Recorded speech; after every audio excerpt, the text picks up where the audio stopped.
একবার মুসা আলাইহিস সালাম আল্লাহর কাছে আবদার করলেন, হে আল্লাহ, আমি আমার কওমের সবচাইতে বড় গুনাহগার বান্দাকে দেখতে চাই। পরের দিন সকালে মুসা আলাইহিস সালামকে এক ব্যক্তিকে দেখানো হলো যে তার বাচ্চাকে নিয়ে জঙ্গলের দিকে যাচ্ছিল। মুসা আলাইহিস সালাম আল্লাহর কাছে বললেন, হে আল্লাহ, এবার আমি সবচেয়ে নেক বান্দাটিকেও দেখতে চাই। কিন্তু সন্ধ্যার সময় আবারও সেই সকালের ব্যক্তিটিকেই দেখানো হলো।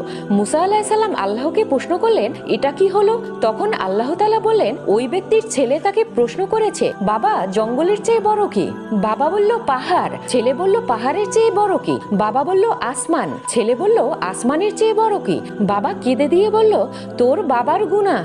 ছেলে বলল, গুনার চেয়ে বড় কি? বাবা খুশি হয়ে বলল, আমার আল্লাহর রহমত আর ক্ষমা। আল্লাহ তাআলা ইজ্জতের সাথে বললেন, হে মুসা, ওই ব্যক্তির অনুশোচনা এবং আমার প্রতি অগাধ বিশ্বাসে আমি এতটাই খুশি হয়েছি যে তাকে গুনাহগার থেকে নেক বান্দা বানিয়ে দিয়েছি। সুবহানাল্লাহ।